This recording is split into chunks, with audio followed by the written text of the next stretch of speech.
STI diagnosis is a traumatic event. After my STI diagnosis, I was disconnected from my body. I didn't realize how disconnected from my body I was until I began to reconnect with my body through the practice of yoga, and then seeing how disconnected people were communicating, or how the communication of others to me demonstrated a disconnection from their bodies as well. So a lot of what I learned through yoga really revolved around these intangible aspects of ourselves, our identities, and how our values, our beliefs, our behavior patterns, these being things that others can't necessarily see, that we can't touch, but they can be experienced.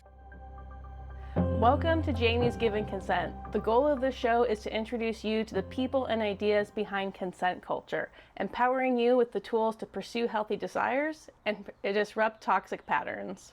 Today, I'm joined by the founder and podcast host of Something Positive for Positive People. His work with both the show and the nonprofit by the same name is to empower people who have tested positive or want to support a partner that's positive for herpes and other sexually transmitted infections, otherwise known as STIs. His work centers on real-world conversations around disclosure, shame, and mental health issues that arise from the cultural shame many of us carry around STIs. His work centers on personal empowerment, stress reduction through yoga. You can catch him live on Tuesdays, and advocates for sexual health and communication between partners. Thank you for joining me, Courtney Brame. Thank you, Jamie, so much for having me. I appreciate you extending your platform for this conversation, and honestly, the overall, just the creation of your platform to have the kinds of conversations you do. I was able to browse through and see some of the guests that you've had on, which are people that I've become connected to or had on the podcast myself. So I'm really excited to be here and be able to be part of this conversation as well. Thank you. Yeah, thanks for being here. I know that you are working also with Dr. Evelyn Dacker, who was on my show, and we talked a lot about STIs and what happens with the shame around it and how people carry a lot of that. So where I'd really like to start is like not necessarily diving into that, like go check out the episode, everybody. It's really worth watching. So we carry these like this scaredness, I guess, this fear, and I think a lot of us receive that in our education, like the little bit of sex education people get. There's lots of like scare tactics, like you're gonna get pregnant, you're gonna get an STI. So we end up carrying like real world fear and anxiety around that. So what is the work that you do, and what are those like real world side effects that you see? The short version really just goes into the creation of something positive for positive people. Before I knew it would have been a nonprofit, before I knew it would have been a podcast, it began as a suicide prevention resource for people who were struggling most with herpes stigma. I want to preface the entirety of this discussion with, I believe that most people who are living with herpes are okay. The people who are not doing okay don't really have a resource to pull from. I think a lot of people who get herpes are informed about their cold source, if you will. And in the event that something happens, generally, the people who are able to communicate well with partners who might already be in their relationships, these are people who we have no reason to hear from. We don't have a reason to for them to be in a place of struggle, because a lot of what people really struggle with is having to disclose this to a new partner. In some cases, people are having a lot of difficulties with the physical symptoms of herpes as well. But in my case, what I came across, and the most extreme case, was people who expressed wanting to end their lives after their diagnosis. So that being probably the most extreme case, that's really where the entirety of this work started. And throughout the development of it, the more that I began to talk to people who were at an okay place, or who were at the most extreme, potentially having had suicide attempts or suicide ideation, or even just having gone through what could have been considered depression, what I've learned is that there's this super interconnectedness of sexual health and mental health.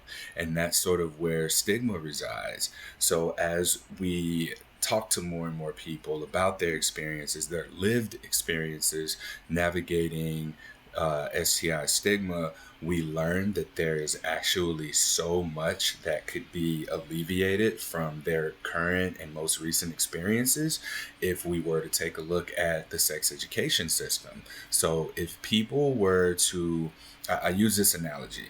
I did a talk with Dr. Evelyn Dacker for the Massachusetts Healthy Youth Symposium recently, and we called it Sexless Sex Ed. Essentially, bringing the stars talk into conversation with youth in sex ed without necessarily talking about sex. So being able to bring the aspects of kink negotiations, BDSM negotiations, which oftentimes sex isn't even a word that needs to be used in these kinds of conversations, to talk about health, to talk about boundaries, to speak about how to be supported, how to find resources, how to identify abuse or unethical behavior, how to identify ethical behavior, and what healthy boundaries and relationships are.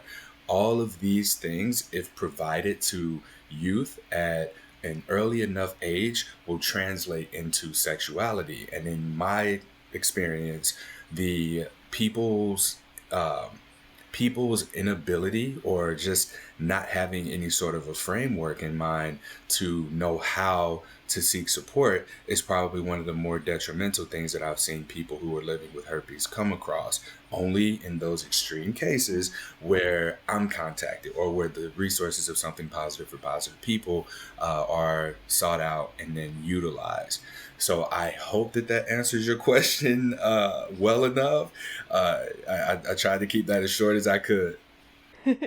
No, I think that it does because you're hitting the nail on the head in the fact that like it's our education system that sets people up so that when and if you do test positive, it becomes a huge life disruption. And you're talking about it's mental health because I believe that we have this big disconnect is where like there's the sex stuff and then there's your health. And people don't realize that those are all it's part of your holistic health. You can't just leave that out of the equation. That's very much linked to our culture. So how does sex positive for sex or for positive people like how did I say that right? Oh my goodness. Sex. How does your organization actually provide support? Something positive for positive people has more than anything, I honestly don't think a lot of people who find me know that I have a podcast. uh, the podcast in itself is the resource, the tool, because you get to hear on majority of the episodes, two people who are living with herpes have normal conversations about it. This is something that you don't hear. You hear people make herpes jokes. You hear how many people have herpes in the media. You hear how stigmatized it is, but you don't get to hear from us. And in my personal belief, we are the experts of our own lived experiences with this. And we're just completely omitted from the conversation, maybe not necessarily by choice, but by force because of stigma. Stigma wants for us to be ashamed of this. Stigma wants for us to not be able to confidently and intelligently exchange dialogue around this. But the Something Positive for Positive People platform overall, there was a point where I registered for nonprofit 501c status in 2019. And in 2020, I was able to get enough money to start paying for people to get therapy if they were struggling with stigma. And what I found was that a lot of the people who were utilizing therapy through Something Positive for Positive People had already had a therapist. And one of the issues was that they didn't feel confident that their therapist was going to provide them with a safe anti-stigma approach to them disclosing their herpes diagnosis. And some people did tell their therapist and they just didn't really feel supported in that. So the therapist that we worked with, some therapists have herpes and they will self-disclose accordingly, but others have experience with working with clients who have herpes. So they're able to speak to it in a way that I feel confident endorsing them as therapists to work with our clients. Fast forward through 2021, I believe 40-ish people, a little bit more than 40. I don't remember the exact number. That's how many people we were able to get into therapy. And what I found through the exit interviews was that the Something Positive for Positive People podcast and the social media account and the hearing people's lived experiences and even just being able to exchange dialogue with someone who like me in this space, like I put my story, my experience out there. I myself am not a therapist, but having a conversation with me or hearing my voice with someone else talking about this has demonstrated a very therapeutic approach. And I think that if I were to be a therapist, I probably wouldn't have that same impact because I think that there's something to be said for power dynamics as well. I'm a dude with a podcast, right? Whereas someone who is trained and registered and has laws to abide by, in a sense, there's this sense of unsafety with someone who has to abide by the rules of this institution, whereas people can hit me up on Instagram, shoot me an email, and like I don't know why, but people don't expect for me to reply. And I'm at a point now where I feel like I can reply to everybody. I don't know how many people think that I hear from people all the time, every day. Yes, herpes is common, but I like to think that the resources that I've put out there, the resources that have existed for a while, have done something to alleviate internalized stigma with people to a point where it's not like they can go and utilize the resources, listen into podcasts, check in with people, and also tap into their own support systems. Because I feel that throughout my experience in running the organization, one thing I found to be the most useful is not me. I sort of get people to this certain point of being able to tap into their own support systems, their resources, because I can't quite validate a person's identity beyond what I see on their Instagram page or what they share with me. It's on the people around them, for them to be able to go and disclose to these people and then have their identities validated as still being that person that they were prior to their friend, partner, relative, coworker, whatever.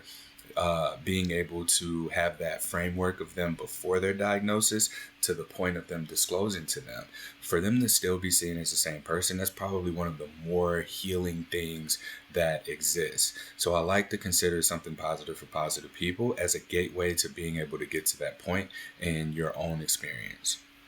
Yeah, that's wonderful. I like that like you're helping people with like the real world problems that are coming up. And I'll share also, I have tested positive for genital herpes, HSV2, and I'm polyamorous. Welcome to the I party. like to go to parties and so on.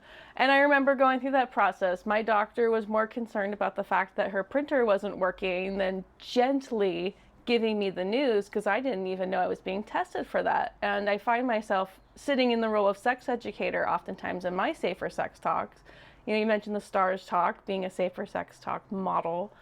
And there's always anxiety behind it because I don't know if the other person is as cognizant of this as I am. Like the fact that herpes is not on a typical STI test, at least here in California, it's not. Sometimes it's difficult to get the test from your doctor, and you end up sitting in this kind of like academic seat and having a lot of anxiety going in. So I guess one of my questions for you as the expert is, when is the right time to disclose something like that to a partner when you're getting into that talk? Jamie, I'm so happy you asked. So, for myself, as someone who is in the space of sex education, I don't call myself a sex educator. To be completely honest, I'm more of a journalist than anything. I am investigating stigma from the perspectives of people who are impacted by it. So, I will find myself in a conversation about sex with just about everyone that I connect with. And how I talk about sex, how they talk about sex, the way that we do that often is like I, me language in my experience, in their experience. For any one that is on the trajectory of a relationship of some sort, or playing, or connecting at that level, when the conversation begins to go from I, me to we're sharing experiences, like how we would do things to the other person or what we want done to us by the other person, that's kind of a good point to begin to interject and have a conversation about boundaries and expectations, and have the stars talk, so that we don't continue on this trajectory of attraction and then like be going beyond the point where sex has been discussed with the other person and then not having this conversation. I think that we both have our expectations in our head, where on my end, as someone who has a positive status, I know I have herpes, and I know that this person's opinion can change based on my disclosure and whatever they think about herpes, stigma, or herpes in general. And then in their head, they don't know this. So they're just continuing to go on and develop these unconscious expectations within themselves as far as what sex is going to look like. They may be imagining, oh, we're not going to use condoms. This other person's probably on birth control, so we'll be able to do some cream pies and all types of stuff.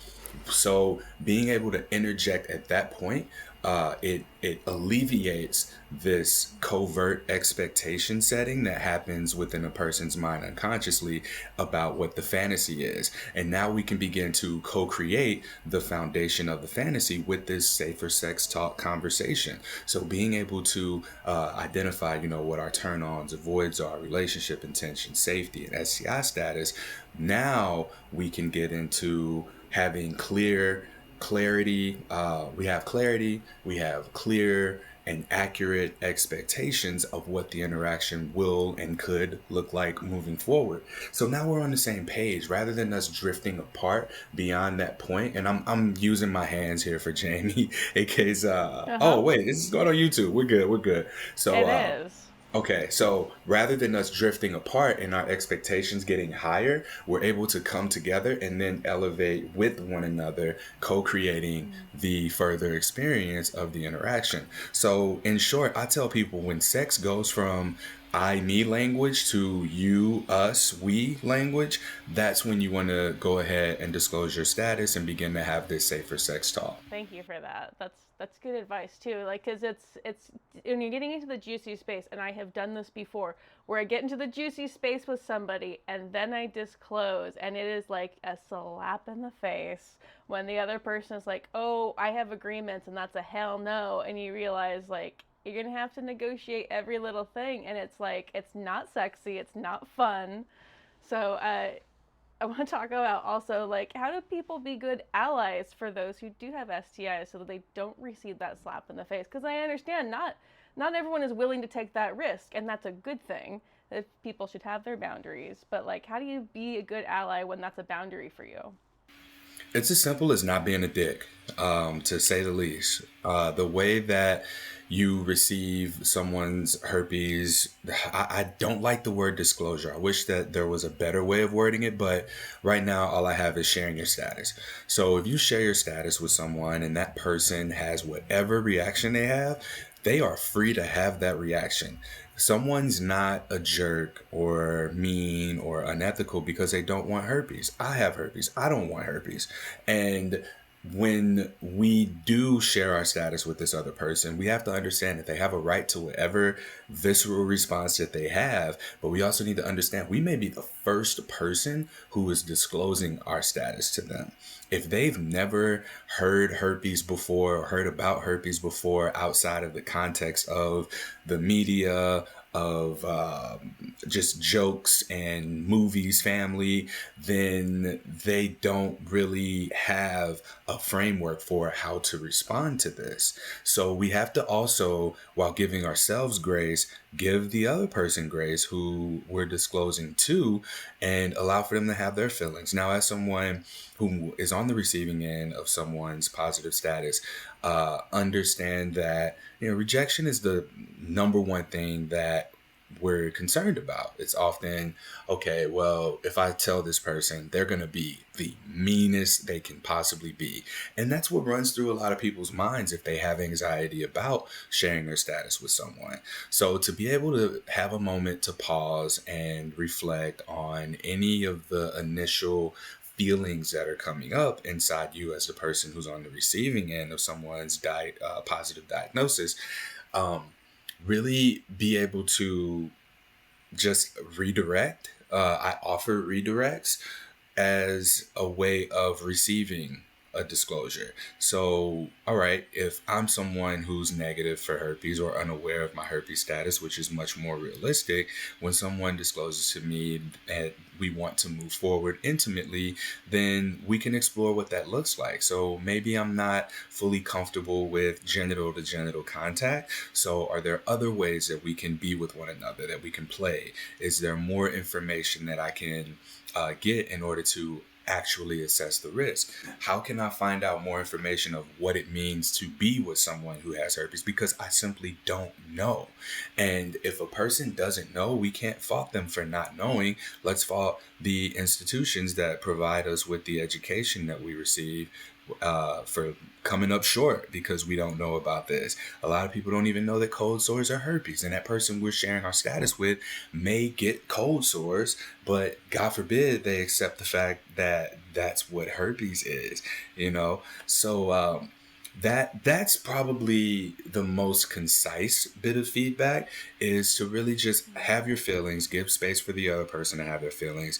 And I think that the best thing you can do is invite curiosity. Like, hey, if you have any questions, I know some resources, because I think that a person who receives this news, goes off and just Googles herpes, is going to run for the hills. So have like a credible resource that's universally accessible and available, and one that doesn't tell the narrative that you want to provide. Like, I like to think that I'm as unbiased as possible when I share people's stories on the podcast feed. There are people with very controversial, conflicting opinions about herpes and how to date and medications and all of that. So that is a really good place for people to get information. But there are a ton of other resources where people just speak from a statistical standpoint, matter of fact standpoint, whereas I believe that the experiences and how people navigate the stigma, that's my angle. And I just like to keep it at that, because to me, the statistics, they're all over the place, they're changed, they're inconsistent, and I would like to just have one set of information that is also reflective of our community. Well said. And I've been in that situation as well, where someone goes, "Well, I'll just go Google it," and the information is all across the board of like, you're definitely gonna get it, absolutely don't do it, scare tactics, to like, it's not a big deal. And I hit the point of just being like, if you're having to do a bunch of research, we should probably just wait, and you tell me later what you're gonna do, because it's a lot to take in, and I want whoever I'm interacting with to feel really confident, or like it's worth the risk, like they're willing to accept that risk level. That said, you've talked about your podcast, and I listened to a few episodes, and I noticed this theme of personal empowerment, really about like standing in your power, knowing what you like. And I know you're also a yoga teacher, and I feel like those two things are related, because I'm also very much in the personal empowerment space, and I also practice yoga. So what has that yoga practice brought in for you, and how is that related to personal empowerment? It's funny because I didn't realize how impactful yoga had been on me, on my relationship to my body, my relationship to herpes stigma, until I completed my 200-hour yoga teacher training and was going into my 300-hour yoga teacher training. I was diagnosed with herpes type 2 genitally 9 years ago. And not too long after, I started to practice yoga consistently. I got into yoga in college. I was like, oh, this is kind of cool, stretching, yay.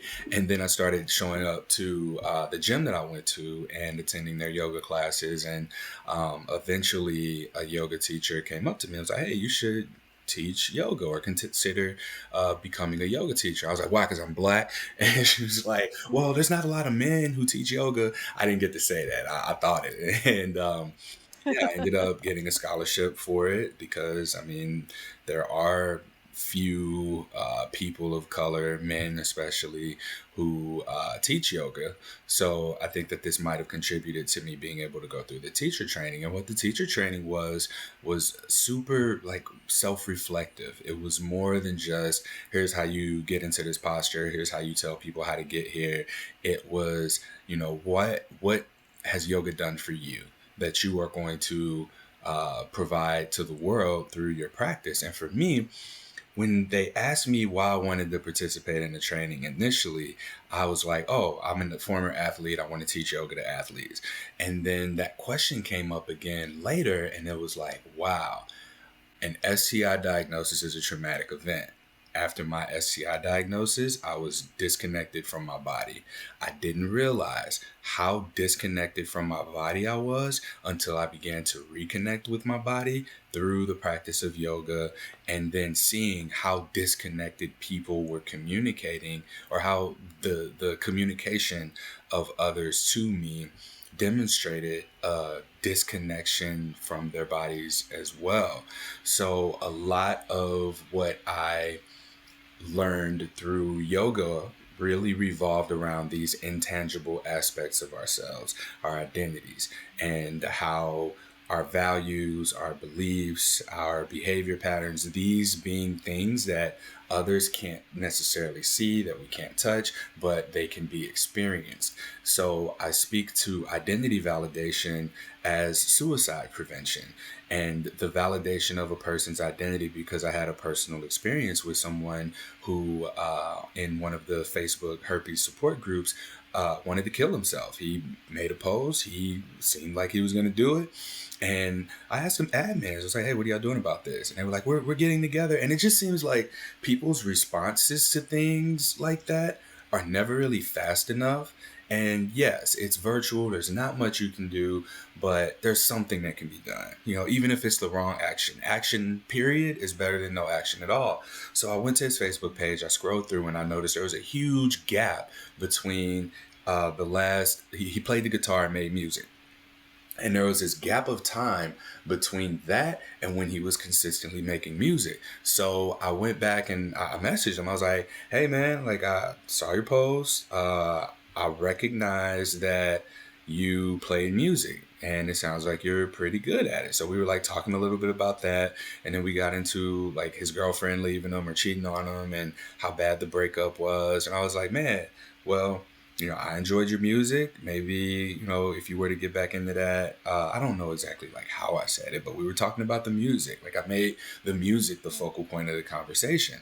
And next thing I knew, like he started making music videos again. He started posting music. And that was like an experience that I kind of blanked out and forgot about for a while, until this whole notion of identity validation as suicide prevention made its way into my perspective. And I was like, oh, I have an experience with that. So being able to see him as an artist, as a musician, as someone who is expressing themselves, like that was it. It was him being seen in his expression that was supportive to him. And that to me is what identity validation is. It's about being able to be experienced as we express ourselves in the way that we want to be seen from our core.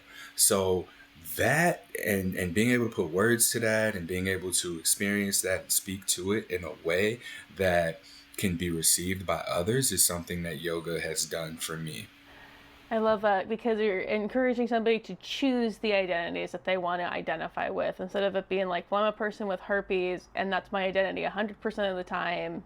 And then you end up going down that rabbit hole, and instead being like, no, I'm a musician and I have good friends. And then you start to focus on the good things in life that are also true about you. That's a really beautiful journey to go on. Now, you mentioned like in the yoga world, it's uncommon to see a Black man doing yoga, But in sex positive spaces, that's true as well. We usually see sex educators and people organizing these stuff as typically women, and it's in queer spaces. What's it like for you to come out as an authority in this area? And like, what's your experience been like? Ooh, good question. So I know that not just being black, but also being a man in a white, cisgendered, women dominated space, I have to be very mindful of how I show up, how I present myself. And unfortunately, like, sex education is, I hate to say what I'm about to say, but a competitive field. And it should be a lot more collaborative. I think that everyone brings a unique angle into the space, whether it be speaking about STIs or speaking about pleasure, or speaking about safety, social justice, racism, oppression, all of the things that are under the umbrella of sex education. How amazing would it be for us to just uplift and support one another? It'd be great. It'd be awesome. I would love to see that. And unfortunately, I'm not finding that to be the case. There is an abundance of opportunities that are out there.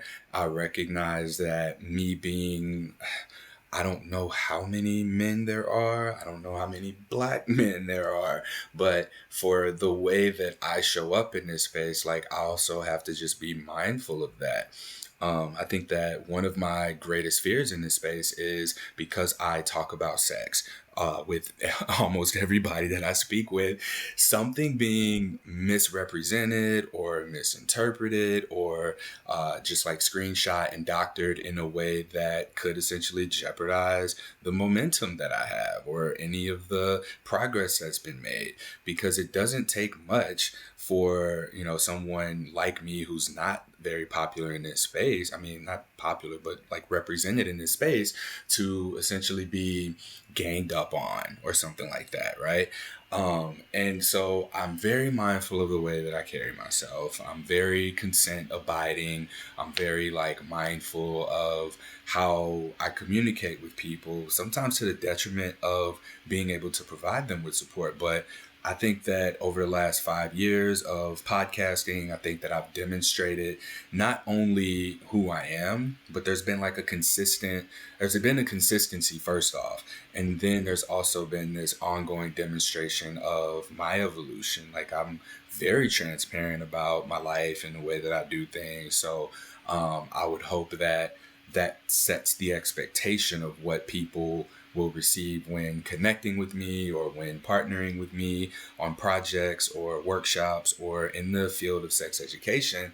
I feel like that's really the backing that I have for being able to be as safe and cautious as a person can be in this space, because I don't have any role models. I don't have anyone that I can look to and reach out to and be like, hey, how did you as a black man talk about herpes and mental health and stigma and identity validation?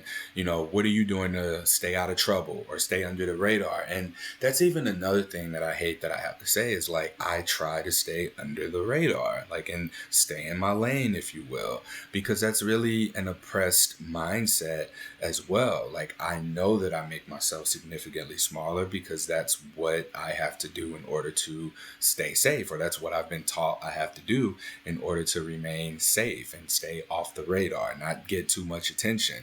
And so I think that that's been something that's also sort of hindered my progress because of a feeling of, there isn't much representation. I don't have a roadmap. I'm essentially creating one. So I hope that the black men who follow down this road are able to see, okay, well, here's how you want to do things up until a certain point, because I would like for them to, Childish Gambino, Donald Glover, has this quote in one of his songs. He said, never gonna reach 1 million. Eventually, all my followers realize they don't need a leader.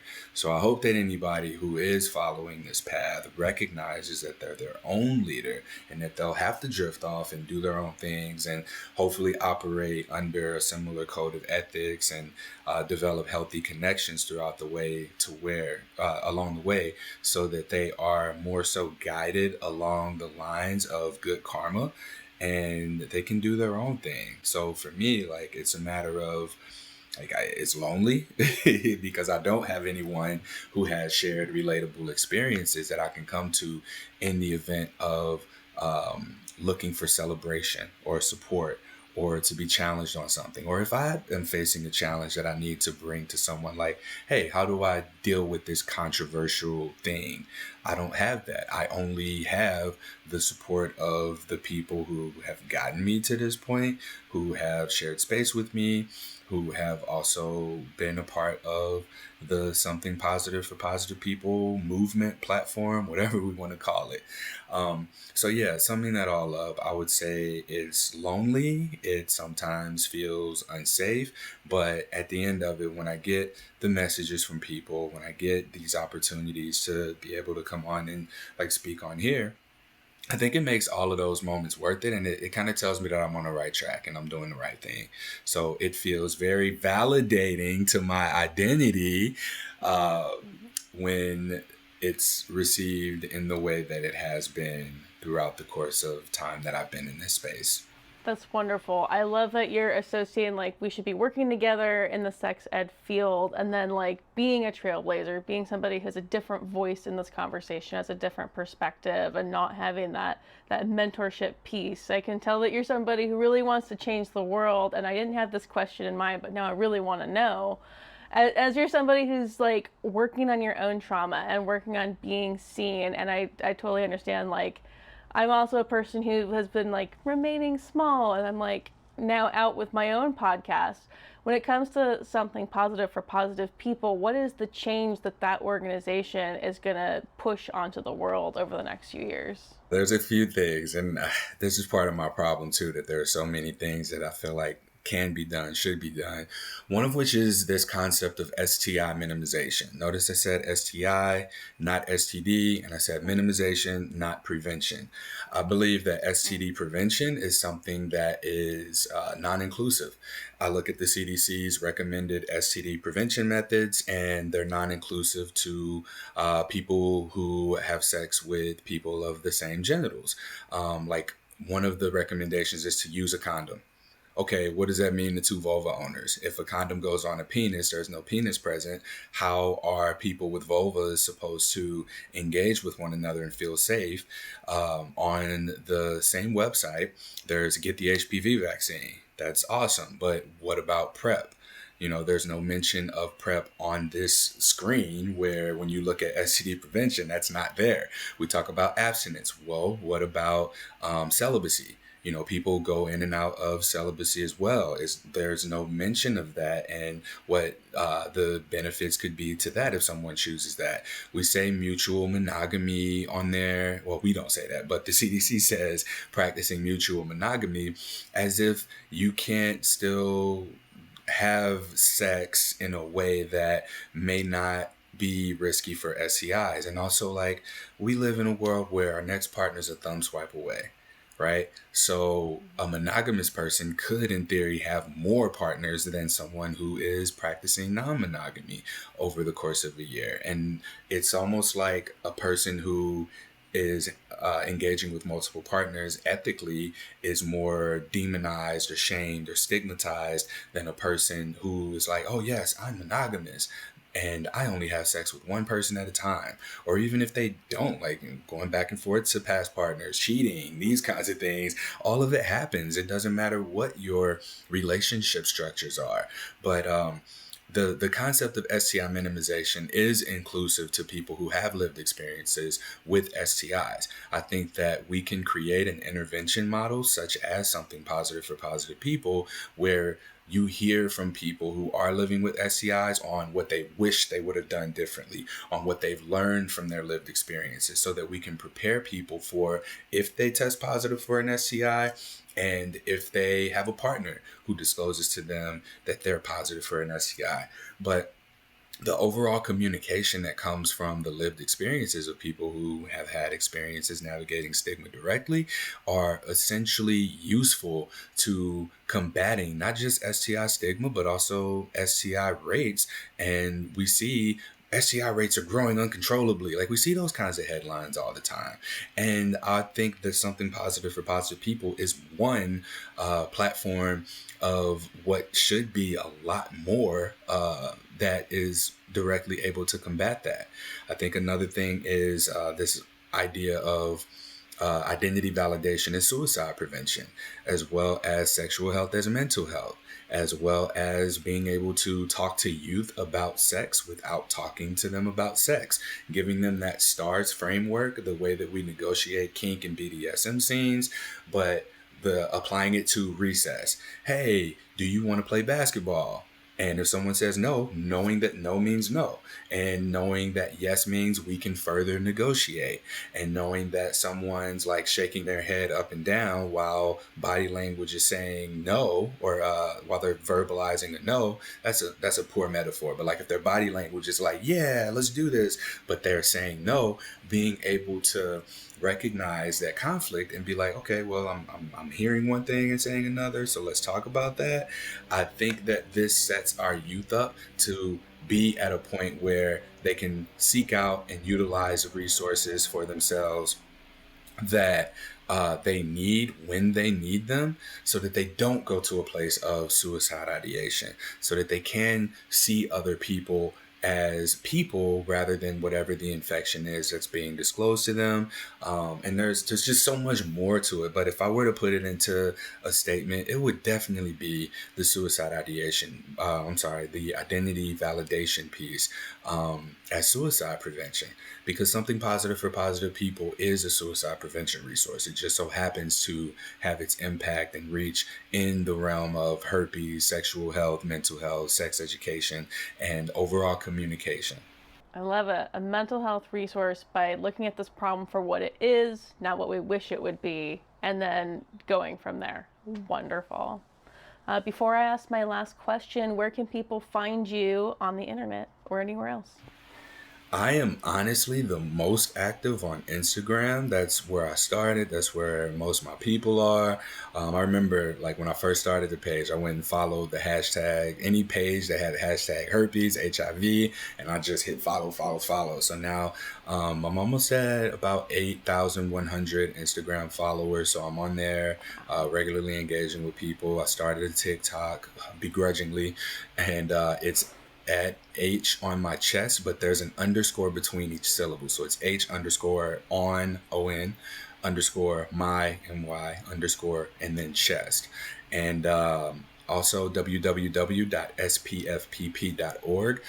It is a 501c3 nonprofit organization. If you are someone who has the means of doing so and you feel like this organization has benefited you, I invite you to consider making a donation. And the donations, they used to provide people with therapy, but since realizing that a lot of people, they're benefiting from the podcast itself, the donations are really just going towards maintaining 501c3 status to continue everything it takes to run a podcast and continue to get the word out there. I can't pay myself yet. Like, my board has been on me about this, so the donations do not go to Courtney's pockets. They go to the podcast, the nonprofit, and eventually I'll get to a point where I am. But hopefully we get some funding opportunities to where I'll feel confident doing that, because otherwise I just end up putting the money right back into the account to pay the bills. So www.spfpp.org, and then the podcast is available wherever you listen to podcasts. Something Positive for Positive People. Yeah, it's a really good podcast. I've checked it out. If you're watching, if you're listening, definitely go check it out. My last question for you is, for those who are listening and watching, if you were to give somebody an actionable step that they could take today to get better at this disclosure thing, what would your recommendation be for somebody to actually take the next step? Say it in the mirror. Say, I have herpes. Look yourself in the eye and see what feelings come up. And you also have to be willing to sit with and process what those feelings are. You have to be willing and able to ask yourself, where is this coming from? What's the first time I felt this? What's the most recent time that I felt this? And then begin to deconstruct that, because otherwise, when you say that to someone and you're unaware of what your feelings are, that's what's going to come across. And even when you are aware of what your feelings are about it, then you can begin to identify, whether or not you want to do something about that. So if I'm feeling a lot of shame in my voice, if I say I have herpes and I just start bawling and I'm crying, how do you think that's going to make the other person feel when you disclose to them? So you just might not be ready to share your status with someone, and that's okay. But it's the best first step in my experience to be able to say it to yourself and then identify what it is that you're feeling and then take whatever actions are necessary for you to navigate those emotions for yourself. That's great. It's wonderful. Having an STI is not the end of the world. We can get through it. Thank you so much for being on the show, Courtney. And as always, I've got Patreon. Like and subscribe. Hit the bell if you want to see new episodes when they come out. It's every other week. And until next time, love you more.